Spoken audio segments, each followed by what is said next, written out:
Hello, everyone. Thank you so much for being here on a really positive note at the end of our year.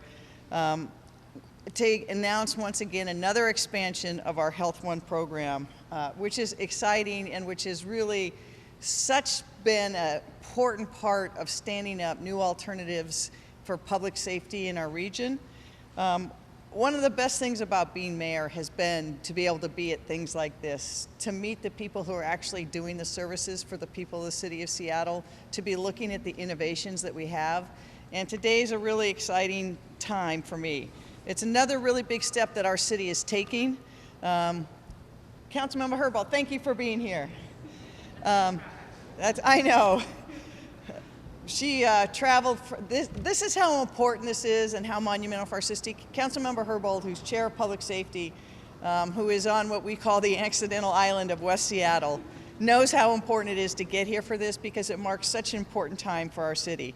You know, it was over 2 years ago, BC, before COVID, in November of 2019, that Chief Scoggins and I, and then former Councilwoman Sally Bagshaw, announced our first pilot program downtown of Health One to have a new approach to behavioral crisis intervention.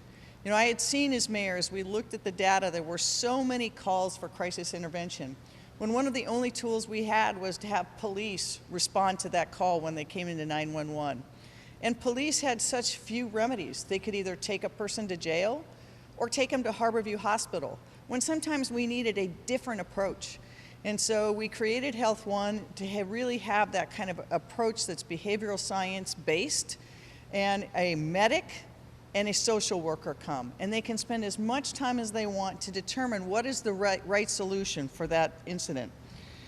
Since that time, we know that we've been looking for other new models for 911, but we didn't have to look far to see what was working and what was effective. And we know that the pilot program of Health One was enormously effective, and it was so well received by every part of our community. So one of the first things we did a second one so we could cover more of the city. And today I'm so proud to announce, with council's strong support and the community's strong support, that another Health One unit is going to be ready and put into service. This third unit, Health One Unit 3, will serve South Seattle. Unit 3 will respond out of a location in Mount Baker, here, and will serve Mount Baker, Rainier Valley, Beacon Hill, and the Central District neighborhoods, with some additional coverage in Pioneer Square as they're able to do it and as needed. It's really going to be up to the crew's professional discretion and obviously the number of 911 calls we get. But we will be able to start this in 2022. I'm really happy that we're able to hand new Mayor-elect Harold yet another great tool to help the people of Seattle. All 3 Health One units will have the same level of staffing and equipment that we know works. 2 specially trained firefighter EMTs and a social worker. And I will tell you that having the capacity of having someone in to work with those EMTs has been such a critical component of it. The SUV itself will be equipped with all the necessary medical equipment that we have, plus outreach resources, food, drinks, clothing, and a list of ways to connect people up with services that they may need. It is going to be really, you're going to hear from the head of our Human Services Department, because our aging and disability case services often is who has to step in these places. I have to say that these last 21 months have been so hard for the people of Seattle. There's not a single family, a single person, a single business that hasn't been impacted, but it's also impacted our city service workers, our firefighters and police who've been on the front lines working every day to keep the community safe.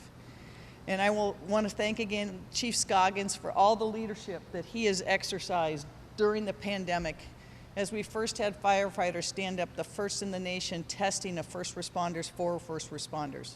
And then expanding that to our senior centers where we saw such quick devastation, to then free testing for the city of Seattle, where we have been offered 1.2 million free tests. 60% of Seattle residents use those testing sites.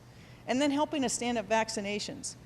This day, Seattle, despite being the first in, has the lowest incidence of COVID, hospitalization and mortality rate of any city in America.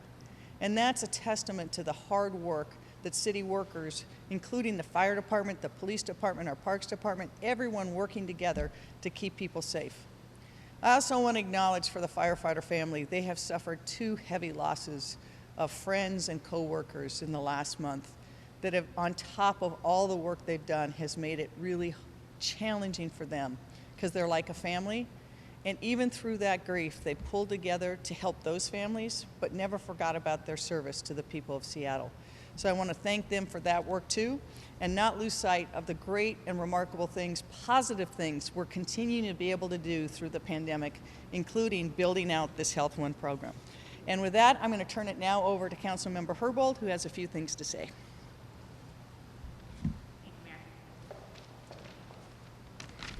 Greetings. Hello, everybody. So back in April, I was with many of these same folks at the Fire Station 17 in the University District announcing the expansion of this program to Health 2, and also promising at that time that we'd expand to Health 3 before the end of the year. And lo and behold, here we are. Thank you for getting us here.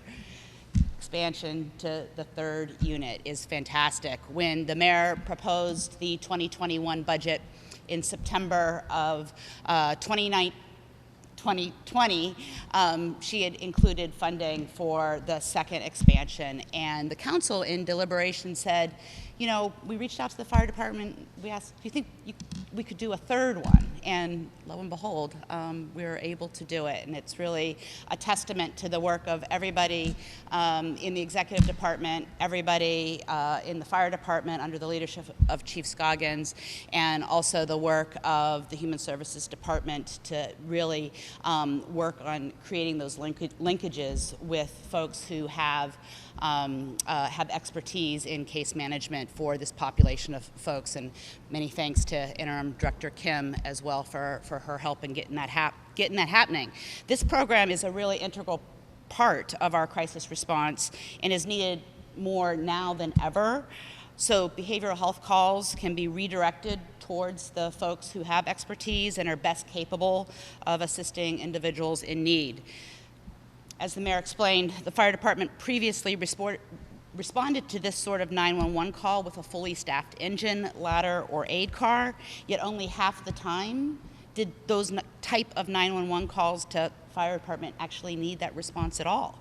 So when I joined Health One on a ride along in the springtime, I was really amazed. I had the chance to experience firsthand how an immediate response by a team of case managers and firefighters was so much better able to connect that individual that they were helping with necessary care and services. This was an example of a low acuity call that just a couple years prior, without Health One, might have resulted in the use of scarce resources that are much better focused elsewhere. So now that we've added capacity through Health 2 and Health 3, we're now really focused our efforts on updating our dispatch protocols so that even more calls for wellness checks and person down responses can also be diverted when it's safe to do that. All of this work is part of the city's overall strategy that also includes our partnership with King County to fund the Downtown Emergency Service Center mobile crisis response teams, Council's initiative to reestablish and then expand, with the mayor's support, the Seattle Police Department's Community Service Officer program, and the investments that we've made through a couple budget processes so far in the Seattle Community Safety Initiative and the Critical Incident Responders program operated by Community Passageways.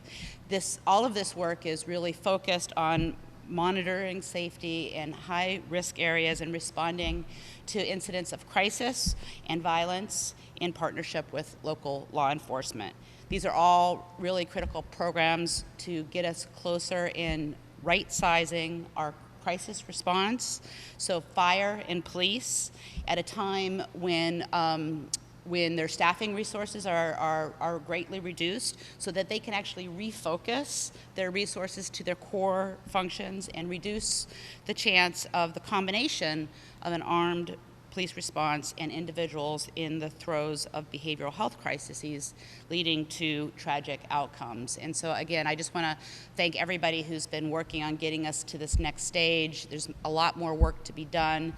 Thank you, Mayor Durkan, for also acknowledging former City Council member Sally Bagshaw's leadership in this area, helping us launch this program in the first place, and also want to really recognize all of the critical work that the fire department has been doing in so many different areas in addition to this launch at this really difficult time, both with the trauma-inducing work that they do every day, as well as the trauma induced by recent tragic loss that the Seattle Fire Department family has recently experienced. I'm very indebted to their work on behalf of the residents of our city. Thank you. And with that, I'll hand it over to Chief Scoggins. Thank you.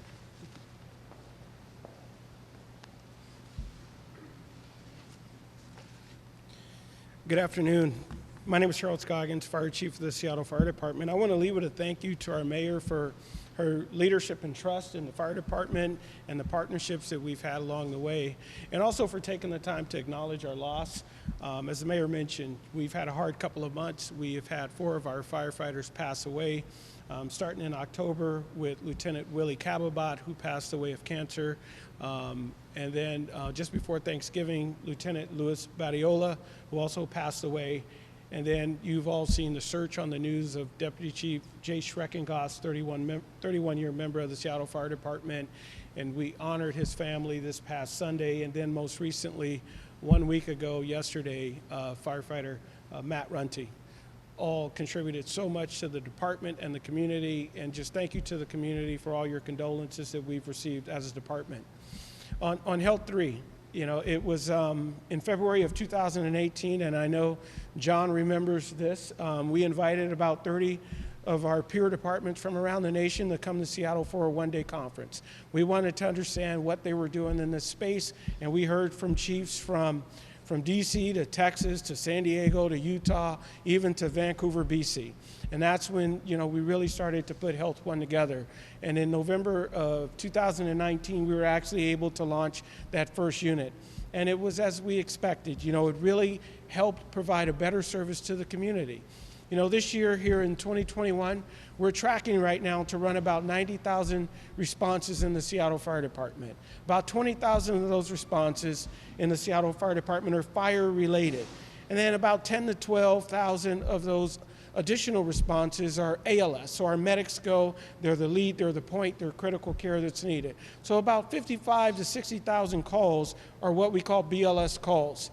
What we also know is 37% of that number that's left are low acuity calls, and many of them really don't require a 911 response. And that's where we came up with the concept and the idea that another response was needed. You know, so far this year, Health One and Health Two, they've responded to close to 1,800 responses.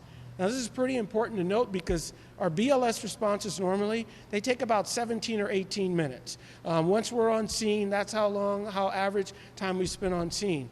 Our Health One unit spends about 45 to 50 minutes on scene. All over the city, they have about a 10-minute response time in the areas. But what that does is it allows them to start to work the problem, to help the person through the critical situation that they're dealing with.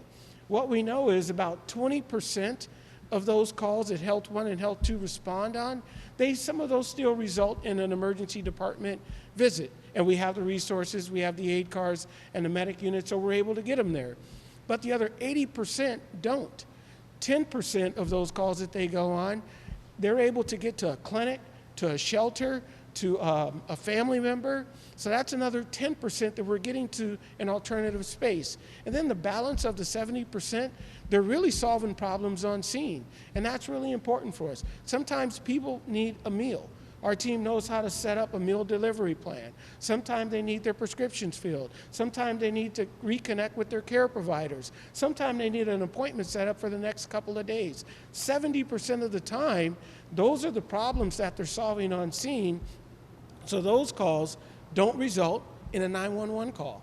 Now with this third unit that's going to be coming online in early 22, we're really excited to serve the south end part of the city.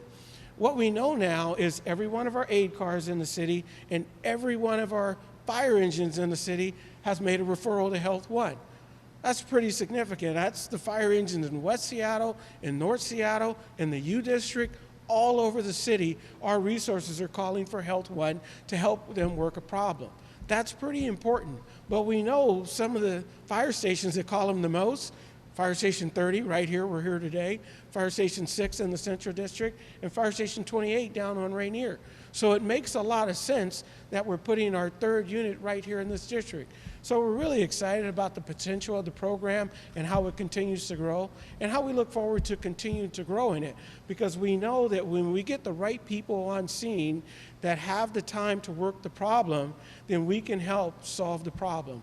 And I really want to give a shout out to John Ehrenfeld, who's been the architect of this program and our mobile integrated health program for the last 5.5 years. He's really made the difference. This is what it takes when you have a person who has a really good idea, you listen, and then you figure out how to try to execute on the idea. So thank you, John. And right now, I'd like to turn it over to Local 27 Vice President Liam Rooney.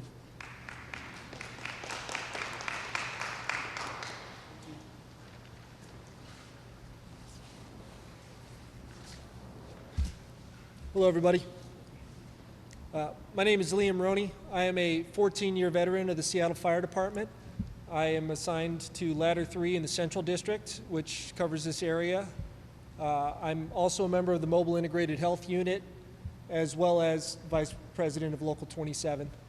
Kenny Stuart couldn't be here today, so I'm here representing the 1,000 Seattle firefighters and paramedics to announce the expansion of the Mobile Integrated Health Unit with this new Health 3 response unit serving South Seattle. This is particularly special for me. I grew up in this neighborhood. I thought I knew every nook and cranny being a kid here until I got assigned to the fire department. Then I learned there's a whole lot more to the neighborhood than you realize, just being a resident. And that understanding was deepened tremendously when I started the Mobile Integrated Health Unit. You see all the cracks in the system.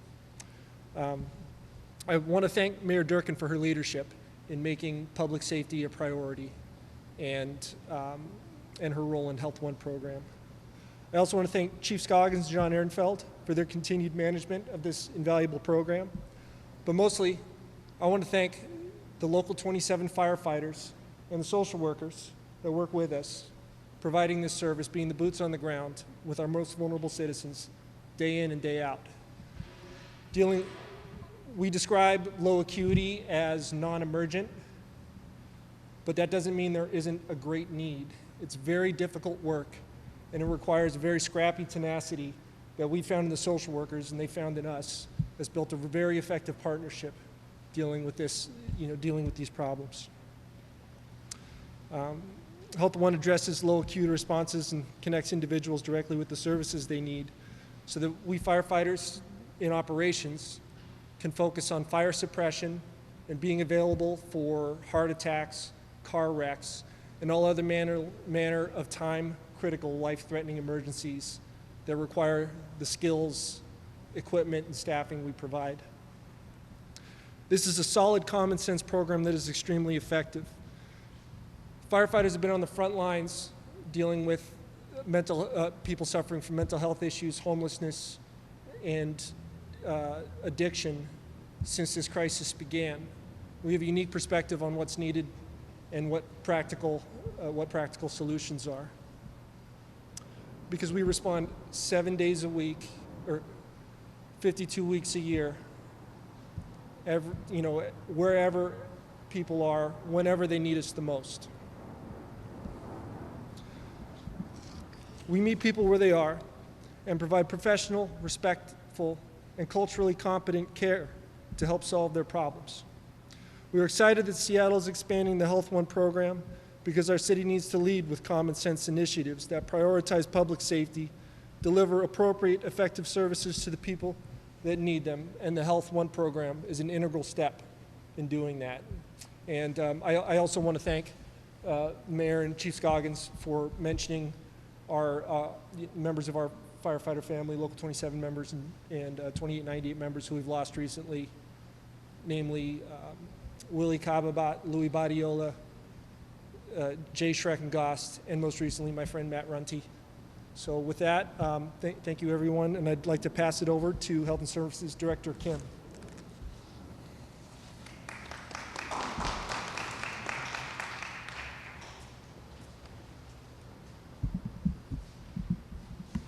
Good morning. Thank you, Vice President, Local 27, Roane. Really appreciate the introduction. And I want to say that I'm here as the Acting Director of the Human Services Department. And many of my colleagues and I, we like to come to work and put our heads down and do the work. But we're really honored to be here today to publicly stand in solidarity with the Mayor's Office, with Council, and with the Fire Department. Because we're really excited about expanding Health One and here to talk about our role that you've heard about already. The Seattle Human Services Department, you may know us for supporting food insecurity, homelessness, youth development, but in this case, we're so pleased to really highlight a program that we're really proud of and offering our social workers. We're here for the Seattle and King County community to offer resources and solutions during times of need so that we can all live and learn and work in Seattle and take part in strong and healthy communities. As you've heard, Health One centers underserved, underrepresented, and marginalized individuals. They are oftentimes members of the community who have fallen through the crack and are unable to effectively advocate for themselves with the resources that do exist for a variety of reasons. So together, as you have heard, our social workers, a couple of them are here today, work alongside our firefighters for the Health One efforts, and we have this beautiful rig behind us. Our social workers are highly skilled at connecting vulnerable, mostly older adults, with services and supports they need for stability. They fill service gaps, as you have heard, for service gaps for first responders to free up fire personnel to respond to other emergencies as described. And I do want to acknowledge Riley and Greg, who are social workers here with us today. And I have to say, I also went on a ride-along recently, just coincidentally, and I was able to go to West Seattle and visit someone, and I observed the connection that our firefighter and our social worker had with our customer, and I saw the communication that was occurring, and I know that there was follow-up that occurred to prevent additional incidents or to support the person in the future, and so that was really special and honored that I was able to do that.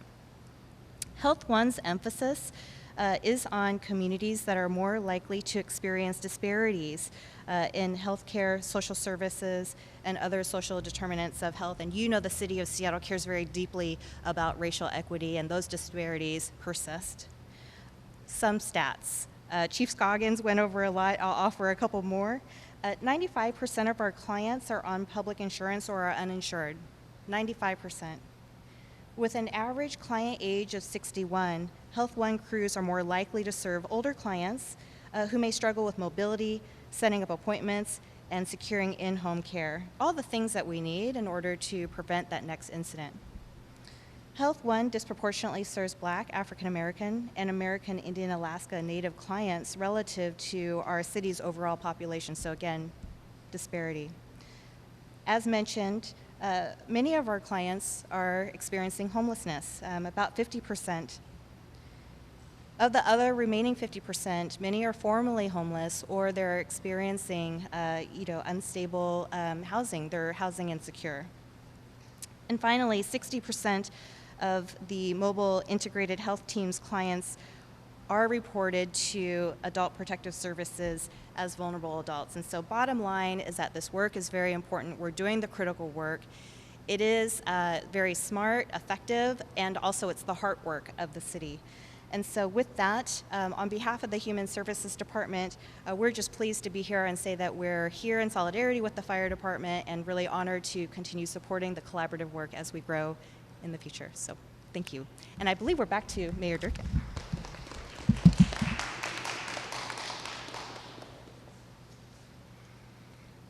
Thanks, Tanya, and thanks to everyone else. Liam, thank you so much, and extend my personal gratitude to every firefighter in the union.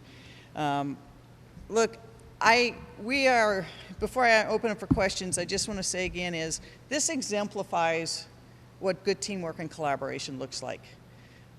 Because it is a seamless job that works between not just the EMTs and the social worker responding, but 911 knowing who to dispatch and determining whether the Seattle Police Department needs to be dispatched instead. We have seen in the last 2 years a lot of good ideas on how to reimagine public safety, but one thing I think we have to really understand as a truth is it's not a choice between police and other alternatives. We have to have both.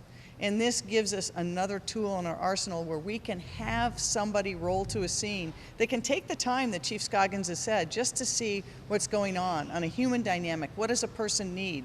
And have a response that can make us healthier as a city.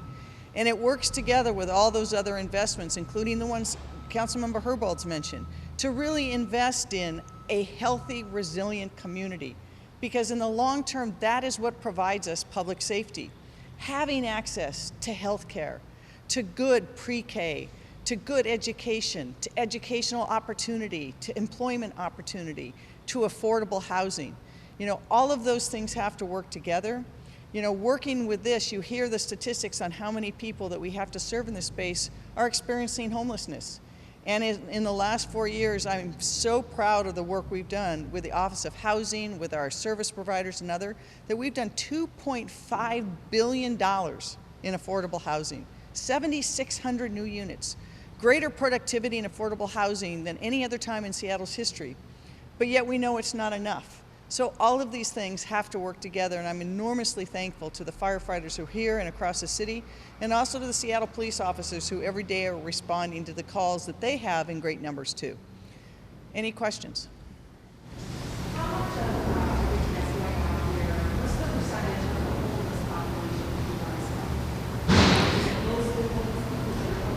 So I think that the statistics you just heard, and Tanya, you can do it, is a majority of the calls that we get for the Health One, those people are experiencing homelessness. Is that right? 50%. 50%. And then, or the other 50% have experienced homelessness previously or are moving to the housing security. How much of the expansion do you think will help? And obviously we have a homelessness crisis, so how much of this is really going to make a dent in that issue today? I think the question was how much of this will make a dent in the homelessness crisis that we're facing. I said when we rolled out the first one that my prediction was everybody will want one of these in every fire station in Seattle because it just gives us such an important tool, and it really is the Medic One of the urban environment now. Because Medic One became we led here, still the safest place in America to have a heart attack because of that incredible program. This is a model that gets to another reality of urban life, but it has to work together with those other things I'm talking. So my prediction is, I could be wrong, is that you will see an increasing expansion of this program. And you will have Health One in most fire stations, but certainly in every part of the city, because it can respond with a different set of tools. When you have 2 trained EMTs and a social worker, it just gives you the ability to help people in a different way. And with that, we've got to change how 911 dispatches, right? As we get more tools available, they'll ask different questions so that they get the right people in place to solve the situation. Mayor Durkan, how many Health One units are we hoping for long term?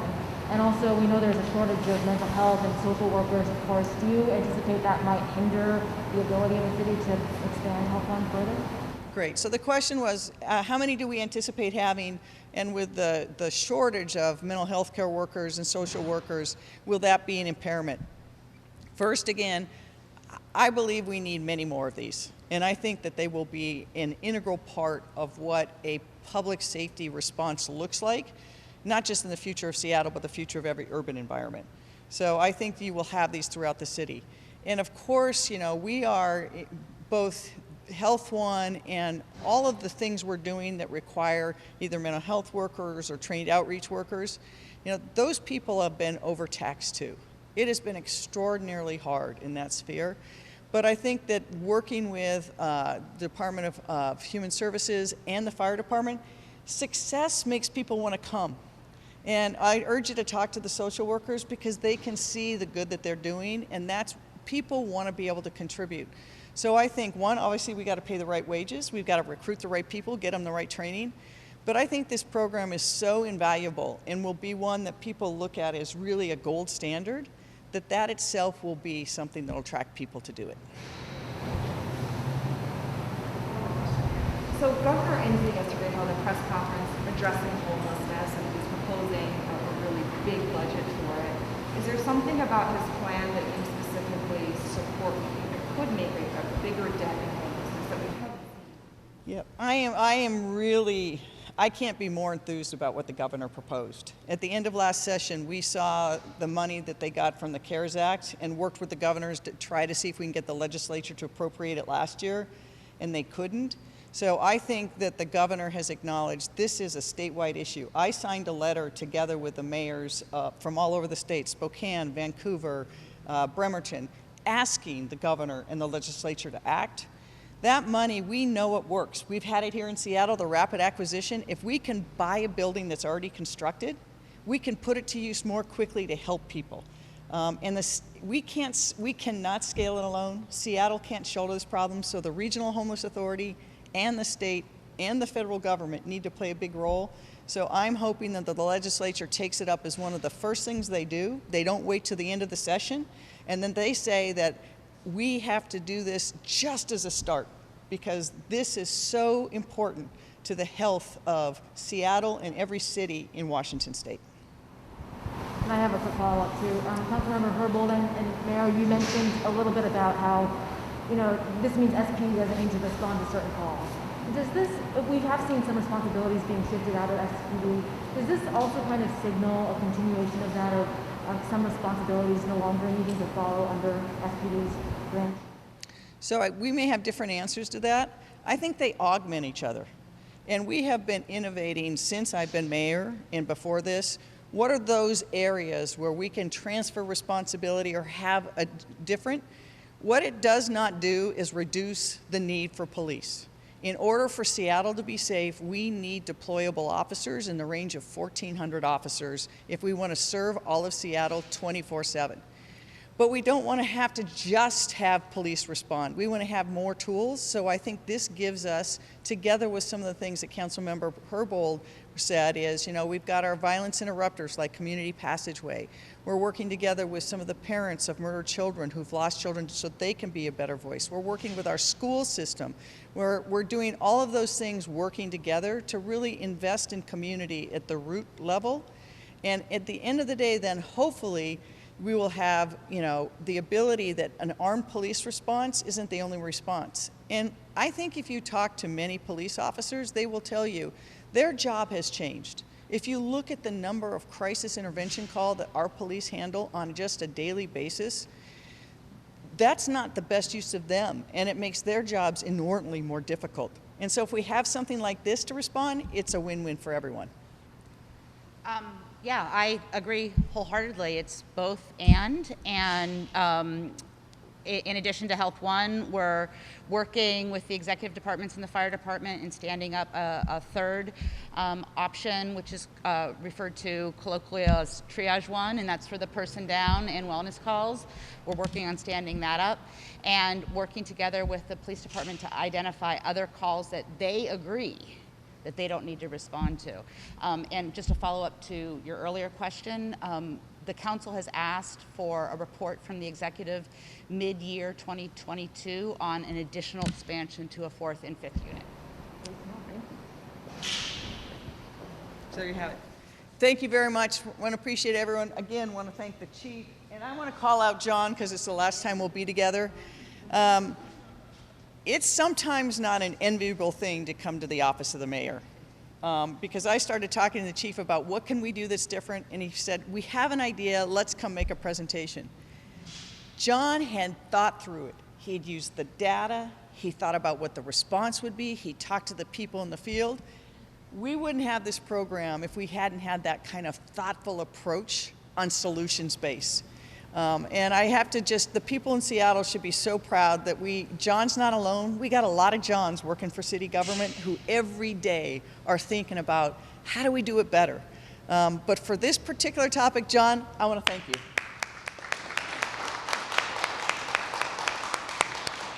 Thank you very much, everybody. Have a good holiday season.